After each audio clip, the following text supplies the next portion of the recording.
प्यारे बच्चों देखते हैं क्वेश्चन नंबर 5, बेहद इंटरेस्टिंग और इम्पोर्टेंट क्वेश्चन है।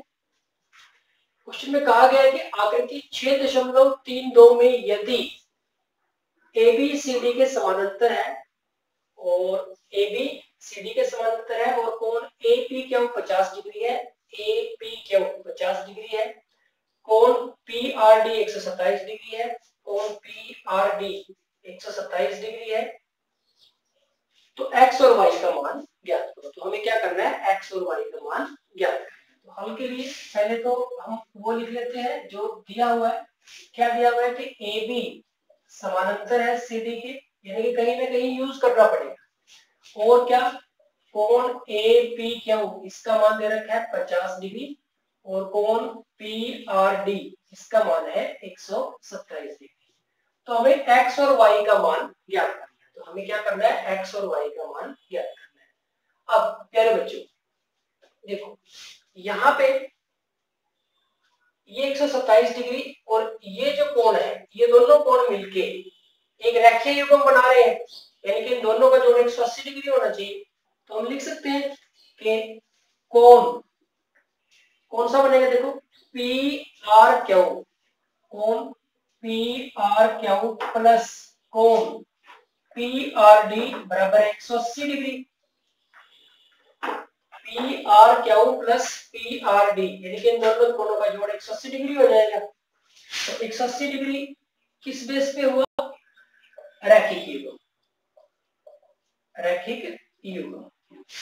अब हमारे पास कोण PRD का मान तो 127 दे रखा है, तो PRQ प्लस कोण PRD का मान 127 डिग्री है, तो रख देते हैं। तो ये 180 डिग्री यानी कि कोण PRQ ये हो गया 180 डिग्री माइनस 127 डिग्री। तो यहाँ अगर 130 हुआ तो ये 50 होता, अब ये हमारे पास 53 डिग्री आ जाएगा। तो इसका जो मान है हमारे पास कितना आ गया, 53 डिग्री। यहां से इसका मान तो हमें मिल गया। अब हम आगे बढ़ते हैं। दूसरी बात, तो ये तो यूज हो गया, अब कहीं ना कहीं ये यूज करना है और ये यूज करना है। तो इसके लिए हम देखो क्या करते हैं, ये समानांतर जो रेखाएं हैं इसका कॉन्सेप्ट यूज करने के लिए तो मैं इसको थोड़ा सा बढ़ा देता हूं, इसको हमने एक्सटेंड कर दिया। ये जो हमारी पीरियड का रेखा है, तो ये कुछ ऐसी सिचुएशन होगी, हमारे पास L M और N ये समांतर रेखा है, ये तिर्यक रेखा। तो ये कोण हमारे पास कितना है, 50 डिग्री का है।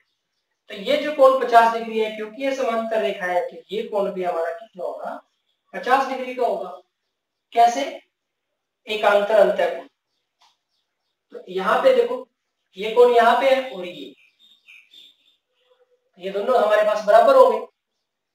तो हम लिखेंगे कि क्योंकि AB समानांतर है CD के, इसलिए ये दोनों कोण बराबर होंगे, यानी कि x बराबर है 50 डिग्री। तो कौन सा नियम लगे यहाँ पे, कैसे कोण हो गए, एकांतर अंतःकोण। तो ये हमने यूज कर लिया। पूरा लिखना चाहो तो पूरी स्टेटमेंट लिखना चाहो तो लिख सकते हो कि क्योंकि ABCD के समानांतर है इसलिए एकांतर अंतःकोणों का प्रत्येक युग्म बराबर होता है, तो इस वजह से ये भी है। लेकिन यहाँ से ये चल जाएगा कि हमने बता दिया ये समानांतर है इस वजह से बराबर है। बराबर क्यों हुए, क्योंकि ये एकांतर अंतःकोण। अब हमारे पास जो ये x है इसका मान भी आ गया कितना डिग्री, 50 डिग्री। तो ये तो बड़ा आसान हो गया। त्रिभुज है हमारे पास, तो त्रिभुज में तीनों कोणों का जोड़ कितना होता है, त्रिभुज में तीनों कोणों का जोड़ 180 डिग्री होता है। तो त्रिभुज कौन सी, PQR में, त्रिभुज PQR में यहाँ पे अब तीनों कोणों का मान हमें लिखना है। तो यहाँ पे एक कोण है हमारा x, एक है y और एक है 53। तो ये जो x plus y plus 53 degree ये किसके बराबर होगा, 180 डिग्री के। तो आप लिख सकते हो क्या, कि त्रिभुज के तीनों कोणों का योग 180 डिग्री होता है। त्रिभुज के तीनों कोणों का जोड़ 180 डिग्री होता है। अब देखो x का मान तो हमने 50 निकाल दिया था, 50 प्लस वाई प्लस 53 बराबर है 180 डिग्री। तो ये हो गया 103 प्लस वाई बराबर है 180 डिग्री। तो वाई बराबर है 180 माइनस 103, तो वाई का मान आ गया 77। यहाँ पे हमारे पास हमें किसका मान निकालना था, एक्स और वाई का। तो एक्स का मान तो हमारे पास आ गया 50 डिग्री और वाई का मान आ गया हमारे पास 77 डिग्री। तो ये हमारे पास इसका आंसर आ गया। तो प्यारे बच्चों ये एक बेहद इंटरेस्टिंग क्वेश्चन था और आप इस क्वेश्चन को ओरल सोल्व कर सकते हैं। बिल्कुल देखो इजी, बिल्कुल। दोबारा से हटाता हूँ इसको यहाँ से। यहाँ पे हमारे पास एक्स था, यहाँ पे हमारे पास एक्स था, बाकी जानकारी हुई। अब इसका और इसका जोड़ हमारे पास क्या होता है, 180 डिग्री होता है। तो ये 127 है तो ये 53 होगा, 53 डिग्री होगा। अब ये समांतर रेखाएं है, ये हमारे पास तिर्यक रेखा है, तो एकांतर अंतःकोण बराबर होंगे, यानी कि एक्स का मान हमारे पास 50 डिग्री होगा। अब त्रिभुज के तीनों कोणों का जोड़ 180 डिग्री होता है, तो वाई 50 और 53 ये 180 डिग्री के बराबर होने चाहिए। तो 50 और 53 का हमारे पास 103 हो गए, तो 180 में से 103 माइनस कर दिया तो 77, यानी कि वाई का मान कितना हो जाएगा, 70 हो जाएगा। तो ये हमारे पास इसका आंसर आ जाएगा। तो प्यारे बच्चों ये था हमारे पास क्वेश्चन नंबर 5।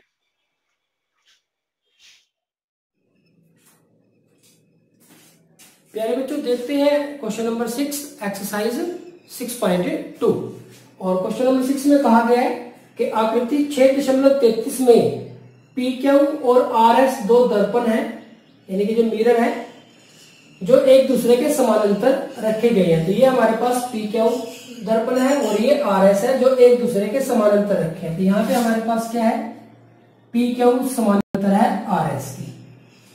आगे बढ़ते हैं। एक आपतन किरण, इंग्लिश में बोलेंगे इंसिडेंट रे, ए बी, ये ए बी दर्पण पी क्यू से बी पर टकराती है, दर्पण पी क्यू से बी पे टकराती है और परावर्तित किरण रिफ्लेक्टेड रे पथ बीसी पर चलकर, और ये रिफ्लेक्ट होगी, परावर्तित होगी, तो ये बीसी वाले रास्ते को फॉलो करेगी, तो बीसी रास्ते पे चलती है, चलकर दर्पण आरएस को से सी पर टकराती है। तो आरएस से कहां पे टकराई, सी पे टकरा गई, और यहां पे टकरा के वो फिर क्या हो गया, पुनः सीडी के अनुदिश, सीडी के अनुदिश परावर्तित हो जाती है, वो फिर परावर्तित होगी। सिद्ध कीजिए कि ए बी समानांतर है सीडी के। तो हमें यह सिद्ध करना है कि ए बी सीडी के समानांतर है। तो प्यारे बच्चों यहाँ पे जो जानकारी दी हुई है क्वेश्चन के हिसाब से वो क्या है कि हमारे पास पी क्यू और आर एस दो दर्पण है जो एक दूसरे के समानांतर है।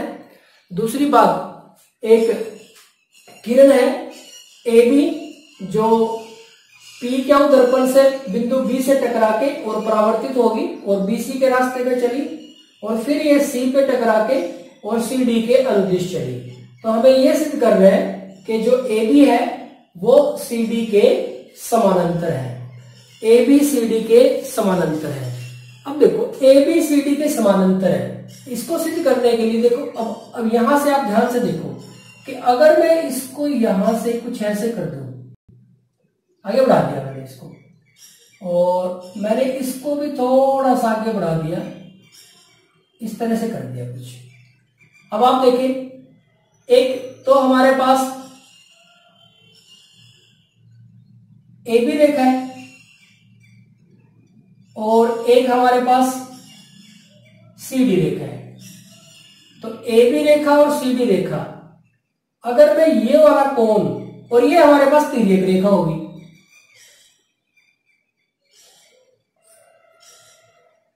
अगर मैं ये वाला कोण इस कोण के बराबर दिखा दूं तो देखो ये दो समानांतर रेखाएं हो जाएंगी अगर मैं इस कोण को इस कोण के बराबर दिखा दूं, यानी कि एकांतर अंतःकोण का एक युग्म बराबर है।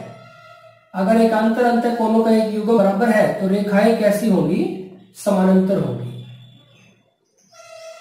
ये कुछ ऐसी सिचुएशन होगी कि अगर ये कोण इसके बराबर हो गया तो एकांतर अंतःकोणों का एक युग्म अगर बराबर हुआ तो ये रेखाएं कैसी हो जाएंगी, समानांतर हो जाएंगी। तो इसका मतलब हमें ये कोण इसके कोण के बराबर दिखाना है।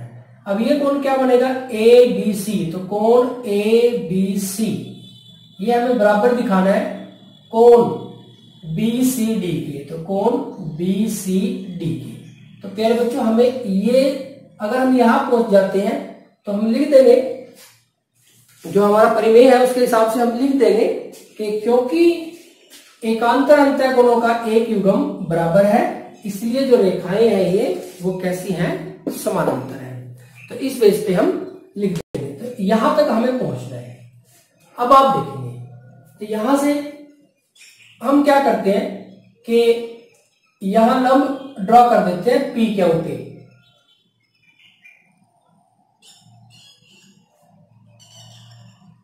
बी डी एल हमने क्या किया, बी एल लंब गिरा दिया पी क्यू पे, और इसी तरह से सी एम लंब गिरा दिया इस पे आर एस पे। तो यहां से हम लिखेंगे कि बी एल लंब है किस पे, पी क्यू पे, और सी एम ये लंब है किस पे, आर एस पे। तो ये हमने लंब गिरा दिया। अब आप देखोगे जब ये लंब गिरा दिया हमने, तो जो हमारा ए बी एल है ये है हमारा इंसिडेंट एंगल, आपतन कोण, और जो इधर वाला है ये हमारा सी बी एल या एल बी सी ये है हमारा परावर्तित कोण। तो ये हमारे पास आपतन कोण और ये परावर्तित कोण। तो अब यहां से क्योंकि पी क्यू समानांतर है आर एस के, तो जो हमारा आपतन कोण होगा, आपतन कोण वो बराबर होगा परावर्तित कोण के। जो आपतन कोण है वो परावर्तित कोण के बराबर होगा। तो यहां अगर मैं इसको एक नाम दे दूं कोण एक, इसको कोण दो, इसको कोण तीन और इसको कोण चार नाम दे दिया, तो इसलिए हमारे पास कोण एक कोण दो के बराबर हो जाएगा। कोण एक बराबर है कोण दो, इसको समीकरण एक मान लिया, और इसी तरह से कोण तीन बराबर है कोण चार, इसको समीकरण दो मान लिया। इसी प्रकार लिख देते हैं, इसी प्रकार कोण तीन बराबर है कोण चार। तो यहां तक पहुंच गए हम। अब आगे बढ़ते हैं। क्योंकि बी एल लंब है पी क्यू पे और सी एम लंब है आर एस पे, तथा पी क्यू समानांतर है आर एस के, तो इसलिए तो जो हमारे पास बी एल है वो सी एम के समानांतर होगी। अब देखो यहां पे ये भी लंब और ये भी लंब, और ये दो समांतर रेखाएं हैं, तो ये जो लंब होंगे आपस में वो कैसे होंगे, समानांतर होंगे। तो ये हमारे पास क्या होंगे, समानांतर होंगे। अब यहां आप ध्यान से देखो, देखो एक तो है हमारे पास बी एल,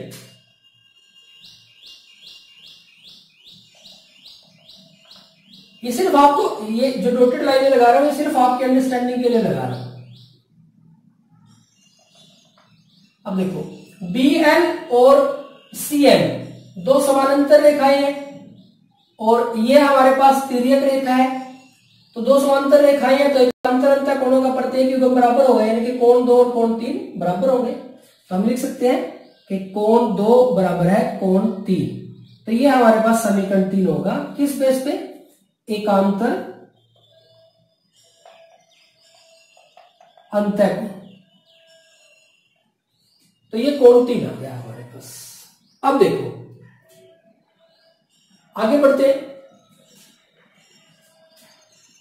हमें क्या करना है कि जो एक रिलेशन बनाना है, किसके बीच में, एबीसी कोण है, जो कोण एबीसी है और जो कोण बीसीडी है, तो इसके बीच में हमें एक रिलेशन क्रिएट करना है। प्यारे बच्चों, हम आप एक बात देखें कि हमें पहुंचना कहां पे है। हमें पहुंचना है कि कोण एबीसी कोण बीसीडी के बराबर है।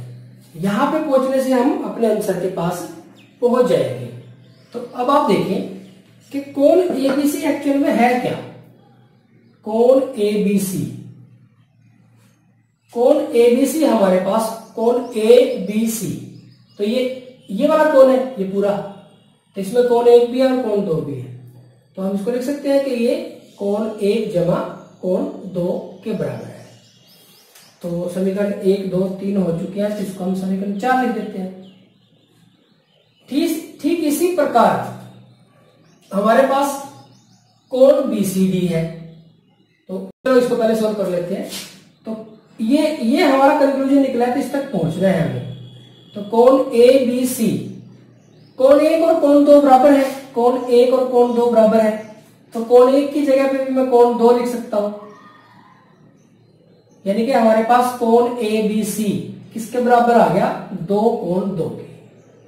तो इसको मैंने 5 मान दिया, यहां पे पहुंच गए कोण 2।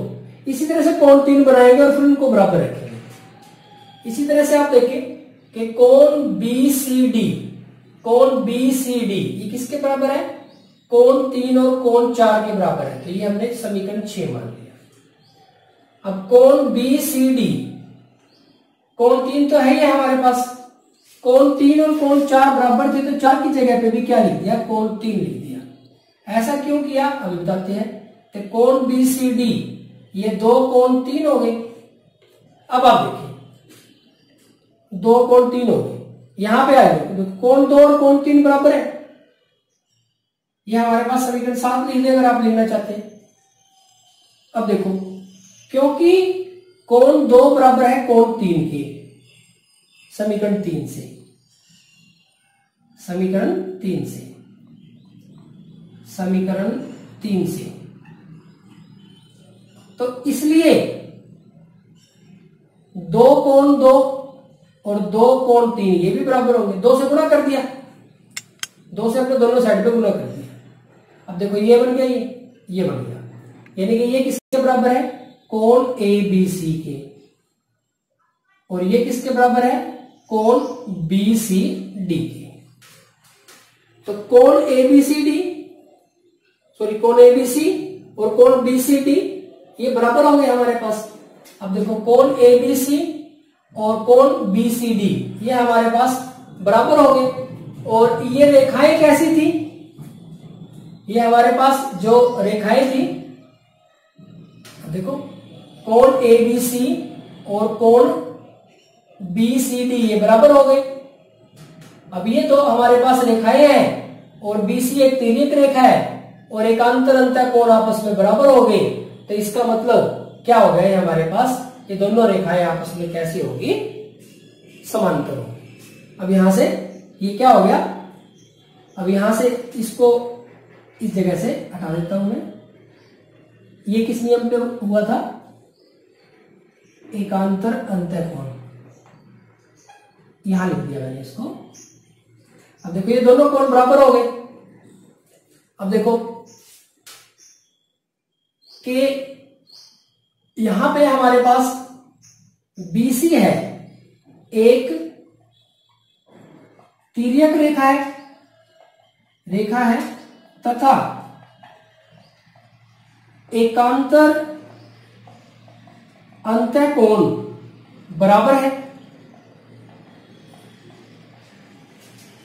अब सीधी सी बात है, देखो अगर एक तिर्यक रेखा दो रेखाओं को इस प्रकार प्रतिच्छेद करे कि एकांतर अंतः कोणों का एक युग्म बराबर हो, तो वो रेखाएं कैसी होती है, समानांतर होती है। तो इसका मतलब इसलिए हमारे पास क्या आ जाएगा, AB समानांतर है इसके CD के, हेंस प्रूफ। तो ये हमारे पास इसका आंसर है। तो प्यारे बच्चों थोड़ा सा ट्रिकी क्वेश्चन है, थोड़ा सा सोचना पड़ेगा। रिपीट करते हैं, बहुत आसान सी बात है कि PQ और RS दो दर्पण थे। एक किरण A से स्टार्ट होके PQ से B पे टकराई और रिफ्लेक्ट होके BC के रास्ते से चल के RS से C पे टकराई और फिर रिफ्लेक्ट होगी और CD के रास्ते से चल दी। हमें सिद्ध करना है कि AB और CD समानांतर है। अब AB और CD समानांतर प्रूव करने के लिए मैंने इसको थोड़ा सा एक्सटेंड किया, तो आप ताकि आपको जो फिगर है वो ठीक ढंग से समझ में आ जाए, और इसको तिर्यक रेखा के रूप में थोड़ा सा एक्सटेंड कर दिया। तो यहां से हमें ये दिखाना है कि ये वाला एंगल अगर ये इसके इक्वल हो गया तो एकांतर अंतः कोण बराबर हो जाएंगे, तो ये रेखाएं आपस में कैसी हो जाएंगी, समानांतर हो जाएंगी। अब हमारे पास पास हमने इसके लिए क्या किया कि बी एल लंब ड्रॉ कर लिया पी क्यू पे और सी एम लंब ड्रॉ कर लिया आर एस पे। अब यहां से ये आपतन कोण है, ये परावर्तित कोण है, तो ये दोनों आपस में बराबर होंगे, तो कोण 1 कोण 2 के बराबर है, कोण 3 कोण 4 के बराबर है। दूसरी बात, ये दोनों समांतर है, पी क्यू और आर एस समांतर है और बी एल और सी एम लंब है, तो इसका मतलब बी एल और सी एम भी आपस में समानांतर है। अब देखो बी एल और सी एम आपस में समानांतर है, बी एल और सी एम आपस में समानांतर है और ये हमारे पास तिर्यक रेखा है, तो इसका मतलब कोण 2 और कोण 3 बराबर होंगे क्योंकि एकांतर अंतः कोण होंगे, यहाँ पे लिख दिया। अब ये कॉन्सेप्ट हमें यूज करना है। अब हमें दिखाना है कि ए बी और सी डी समानांतर है और बीच में तिर्यक रेखा बीसी है, तो एकांतर अंतः कोण यानी कि ए बी और सी डी, तो हमें क्या दिखाना है कि हमारा जो ए बी सी एंगल है और जो बी सी डी एंगल है वो बराबर आ जाए, तो हमारा काम हो गया। तो हमने A B C D angle निकाला, ये कोण 1 और कोण 2 के बराबर है, क्योंकि कोण 1 और 2 बराबर थे, हमने तो कोण 1 की जगह पे कोण 2 लिख दिया, तो ये हो गया 2 कोण 2, क्योंकि इस रिलेशन पे पहुंचेंगे हम। ठीक इसी तरह से कोण जो हमारा बी सी डी था वो कोण किसके बराबर था, कोण 3 और कोण 4 के बराबर था, तो कोण 3 और 4। अब देखो 3 की जगह 4 लिखोगे तो ये रिलेशन नहीं यूज कर पाओगे, तो हमने 4 की जगह पे 3 लिख दिया, तो 2 कोण 3 हो गए हमारे पास। अब देखो कोण 2 और कोण 3 बराबर होते हैं, तो इनका दुगुना भी बराबर होगा, तो ये दुगुना बना लिया हमने, तो इसकी जगह पे ये लिख दिया और इसकी जगह पे ये लिख दिया हमने। अब ये दोनों कोण आपस में बराबर हो गए। अब 2 कोण आपस में बराबर हो गए, बीसी एक तिर्यक रेखा है, तो ये एकांतर अंतः कोण है, तो रेखाएं ऑटोमेटिकली क्या हो जाएंगी, समानांतर हो जाएंगी। तो प्यारे बच्चों, ये था हमारा एक्सरसाइज 6.2 का 6th क्वेश्चन। यहाँ पे हमारी जो एक्सरसाइज है वो कंप्लीट हो जाती है 6.2। तो फिर एक बार यही बात रिपीट की जाएगी कि आप इस एक्सरसाइज के जितने भी क्वेश्चन हैं उनको जितनी अच्छी तरह से, जितनी बार बार ट्राई करेंगे, उतना ही आपका जो कॉन्सेप्ट है वो क्लियर होता चलेगा और जो आपकी अंडरस्टैंडिंग है वो डेवलप होती चलेगी। तो ज्यादा से ज्यादा इन क्वेश्चंस की प्रैक्टिस करें ताकि आपको कोई समस्या नहीं आए। अदरवाइज ज्यादातर स्टूडेंट क्या होता है कि बेसिक कॉन्सेप्ट को छोड़ देते हैं, जो रूल्स है उनको वो समझते नहीं है, याद नहीं करते हैं, ध्यान नहीं रखते हैं, तो उससे क्या दिक्कत आती है, फिर उनके क्वेश्चन समझ में नहीं आते, स्टेटमेंट भी पढ़ना पसंद नहीं करते ज्यादातर क्वेश्चंस की, ज्योमेट्री के इस तरह के जो क्वेश्चन की है। लेकिन अगर आप कॉन्सेप्ट अच्छी तरीके से समझ लेते हैं तो इस तरह के किसी भी क्वेश्चन को करने में कोई समस्या नहीं आती है। Thank you very much.